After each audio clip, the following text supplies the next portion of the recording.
We have been looking at old maps and old books. Looking at the amazing Leodis website.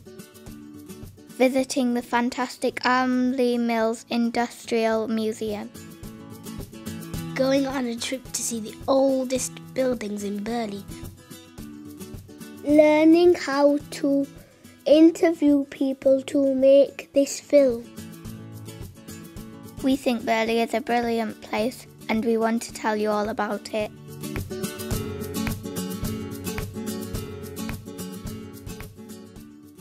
"200 years ago, Burley was a quiet little village outside Leeds, surrounded by fields and farms. There were no cars or buses. People walked or used horses and carts. Most families were poor and lived in small cottages, though there were some big mansions nearby where the rich people lived. The nearby river and canal made Burley the perfect place to build factories and textile mills. Burley Mills was built in 1799. Armley Mills was built in 1805 and became the biggest woolen mill in the world.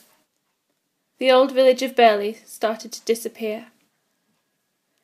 As the Industrial Revolution grew, more and more and more terraced houses were built for the factory workers and their families. Life in Victorian Burley could be tough. The factories were dirty and noisy and sometimes dangerous. Even little children worked in the textile mills.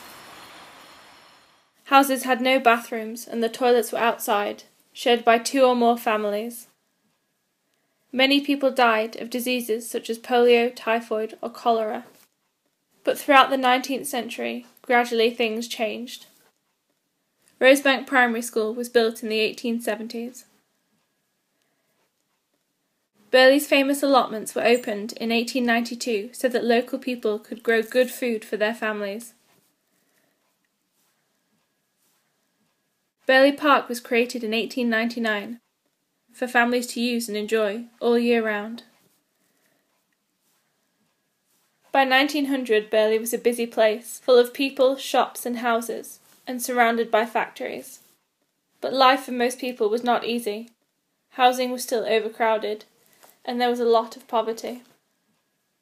Transport changed, and from 1901, electric trams connected to Leeds city centre. After the First World War, some of the old slums were demolished. Old terraced houses were replaced by more modern houses and shops. Burley Library was opened in 1926. Older residents can still remember local houses being bombed in the Second World War. Things have changed a lot since the 1950s.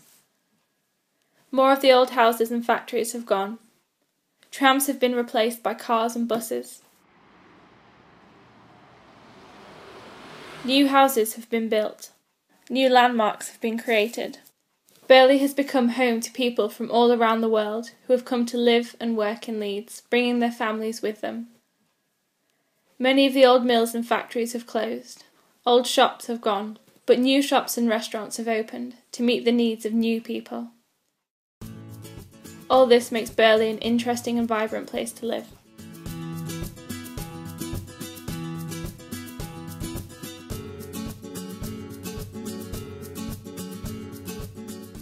We have been interviewing residents about how Burley has changed.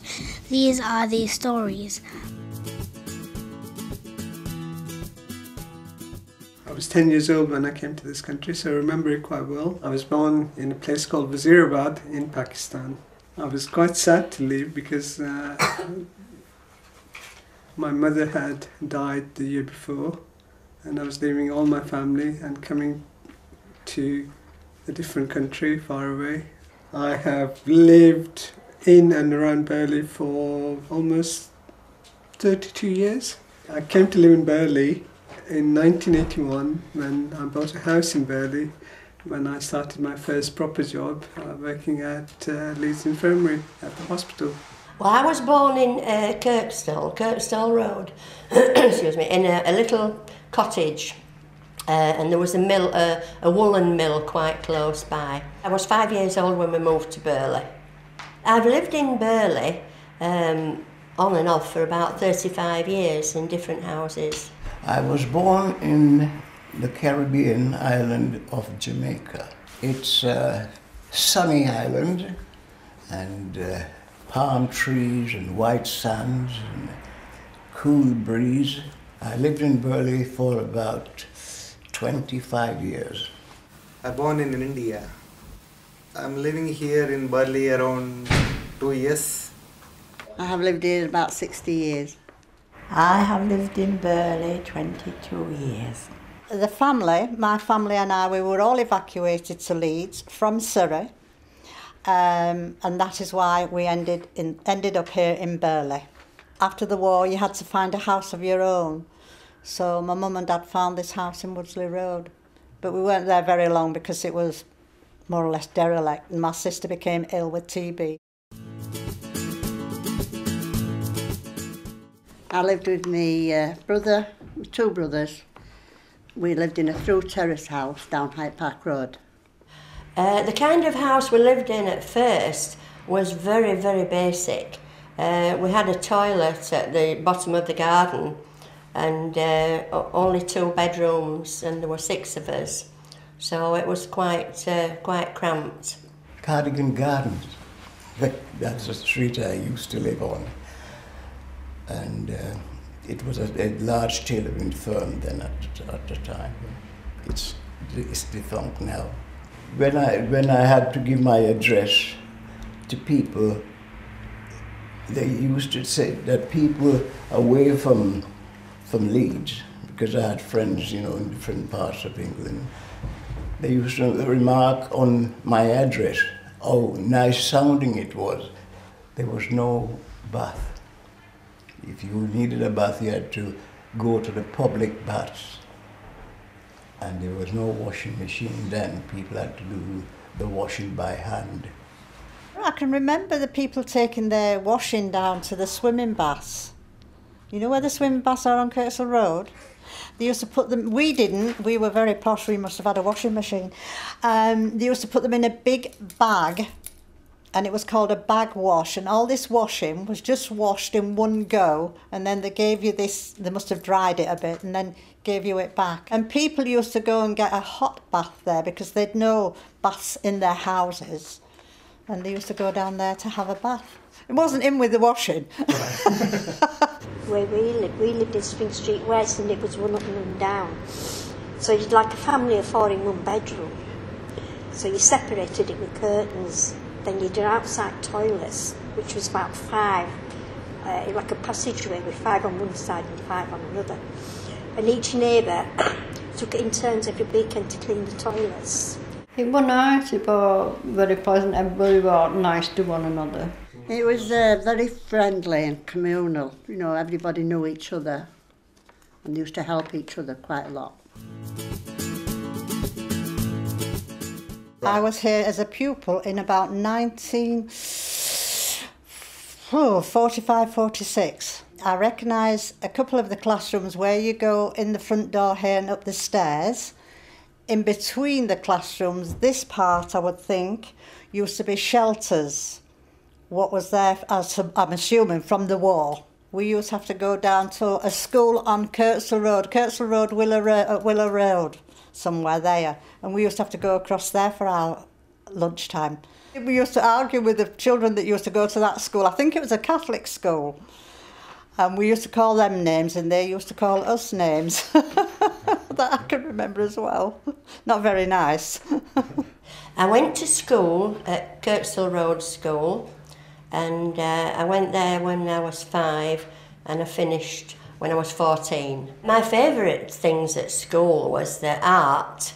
PE, we did physical exercise up on the roof. We had a roof there as well. And then downstairs we had a domestic science department where we washed clothes and ironed them. And then we had a cookery department as well where we baked. That was just on a Friday. I love the school. The children here are lovely. They're really receptive and they're just a pleasure to teach. We used to play with hula hoops, whip and tops. We used to play kickball kick. If we hadn't a ball, we kick a can. And then we used to go hide, excuse me, in people's gardens. And they didn't bother in those days. Like whip and top, or like skipping. Don't do whip and top now, do you?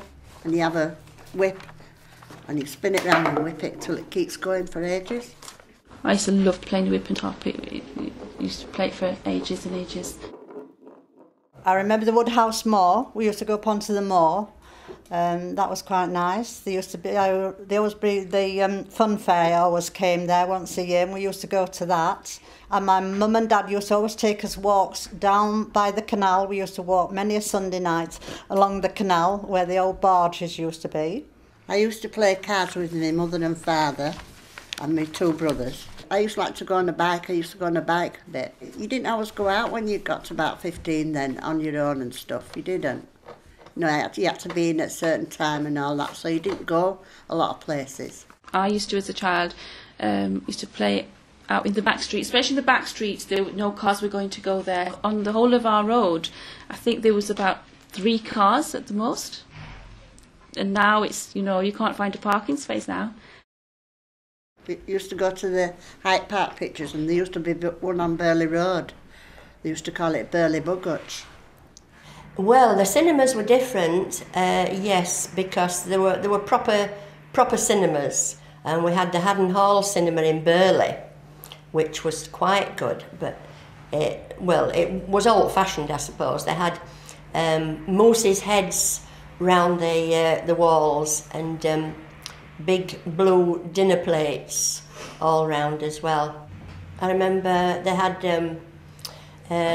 birth of a baby there, and the men didn't like that really, because they had to have the St John's ambulance standing by because the men used to faint. Yes, I used to go to Hyde Park Cinema quite a lot. They used to show a lot of Bollywood films. It was just coppers. It was quite cheap to go in there. I think it'd be about a shilling or something like that. Well, the Hyde Park Cinema has been there a long, long time. I remember the first time I went there, they had, I think they had a little balcony and they had seats on the side, which no other cinema had in those days. And if you looked, you had to look sideways at the film because the seats were on the side. I go to the library. The library is important because it takes you back in time. You could then see the contrast of what it was then to what it was now. You get both sides of the picture, the advancement and the brilliance and the poverty that existed at that time. In shops we didn't have as much choice. It was just basics really. You know, we didn't have a lot of choice like they do now in supermarkets, but there were more little corner shops. We used to have absolutely loads of shops. Yes. All them little bit I mean, when groceries. up top of every street. Yeah. No As you walk on supermarkets. Hardy Avenue, up top of every street, there was 2 shops, one at the top of each one. I used to come to a shoe shop in Burley, a little corner shop it was, because for pumps and that for my 2 children, because they were so cheap. You couldn't buy them anywhere else, and people used to tell one another. Because in them days, if you saved a penny, it was wonderful. Well, on Burley Road, Burley Lodge Road, it used to be very good, but then they made it a play street and all the shops died off then because the cars couldn't get along.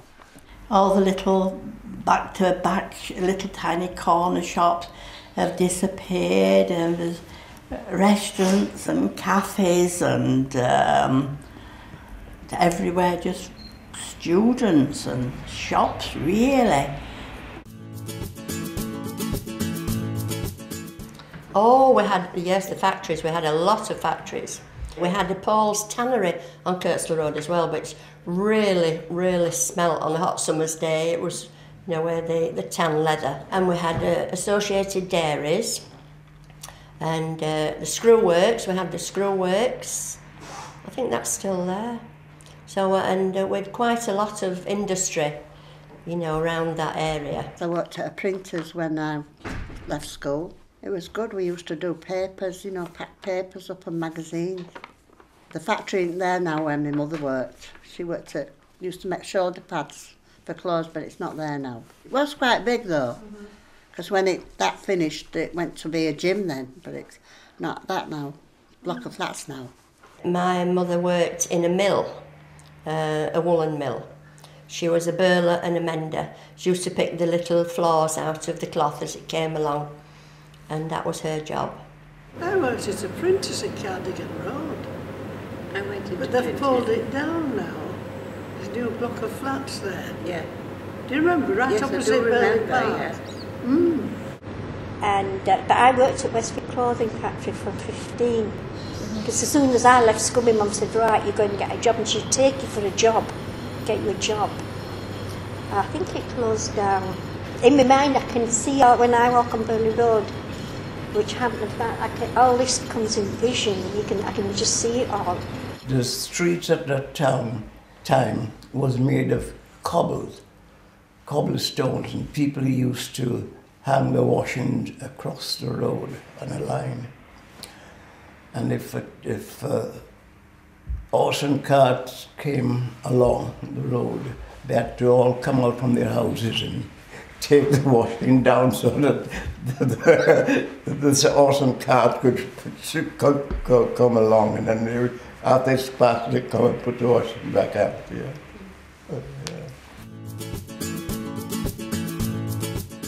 During the war, we had a little bombing incident, and my brother was home on leave from the Navy, and we heard this terrific crash, and my brother ran upstairs. He thought our house had been hit, but it was the house opposite, and they dropped an incendiary bomb, a fire bomb, and the daughter of the house shinned up a ladder and put the fire out all by herself. She was only young.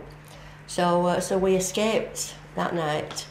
I remember when the sirens used to start, my mum used to take us down in the cellar. I used to walk for my granny, used to creep up the side. I'm going up to my granny to bring my granny down. And there'd be shrapnel falling all around me. And I used to sidle up at the side of the walls at the streets till I got to my granny's house and bring her down to my mum's house to get down in the cellar.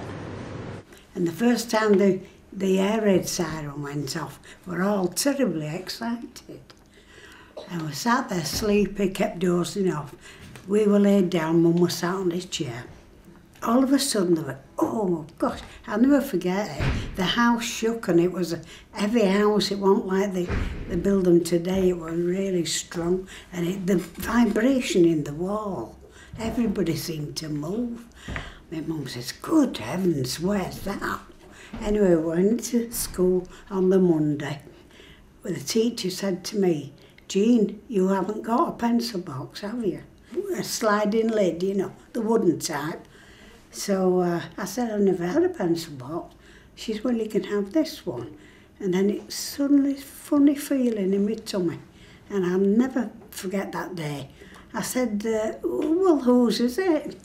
She said, it's Noreen's. So I said, well, why doesn't Noreen want it? She said she was killed in the raid on Friday with her mum and dad. And fancy that, just like somebody hit me over the head. And, oh, I said, I had no idea that she got killed. 8 years old. And that was the first sign, first frightening bit of the war.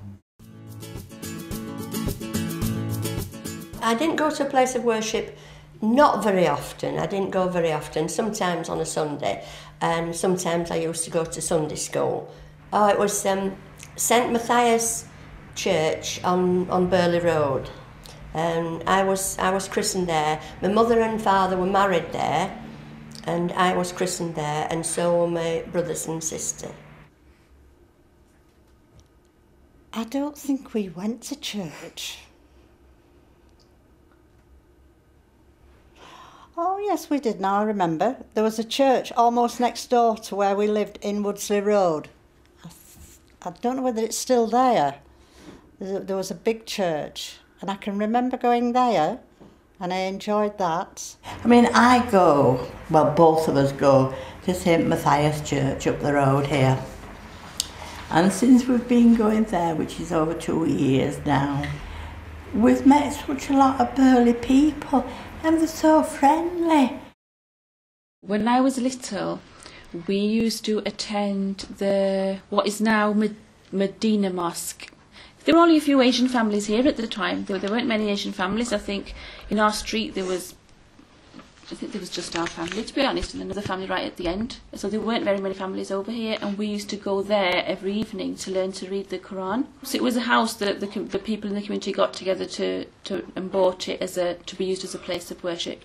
And then as more and more families came into the area, it just was too small to accommodate the number of worshippers. And now we have this fantastic 3-storey purpose-built mosque with the dome and minarets.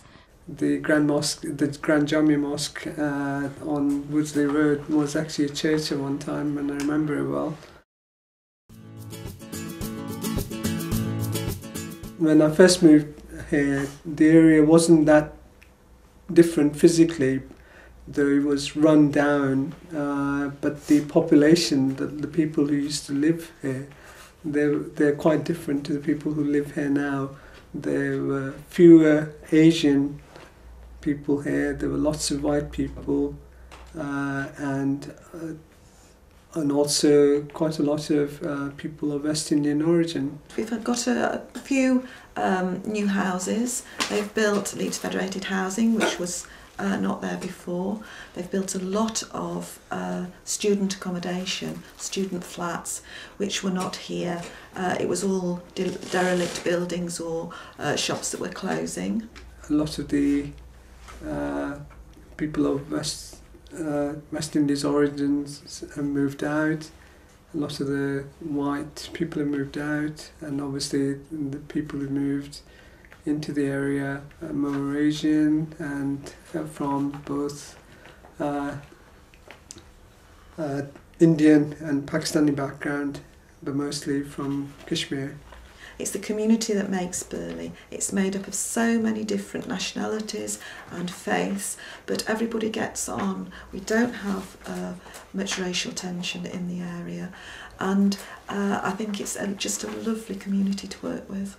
Have you heard anything wrong about the Burley people? No. They always, wherever you go, in a party or something going on at church, they always bring the Burley people into it, and it's quite nice, really.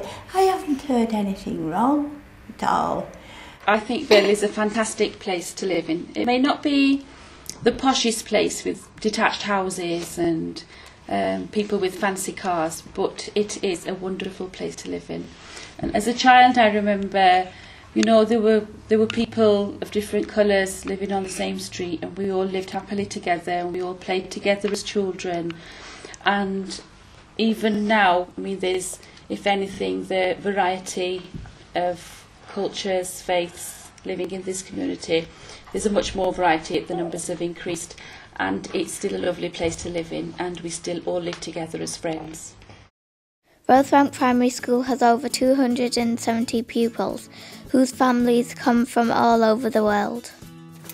We speak over 30 languages, including English, Arabic, Hindi, Urdu, Punjabi, Telugu, Malaysian, French, Gujarati, Polish. We are proud of our school and proud of Burley. We hope you like it too. 3 cheers for the Burley Champions. Hip hip hooray! Hip hip hooray! Hip hip hooray! We would like to thank the oral history interviewees,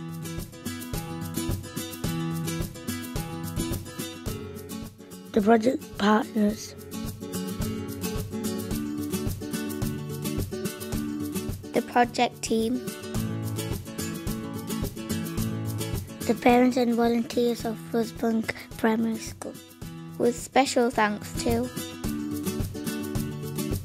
and all the Burley Champions.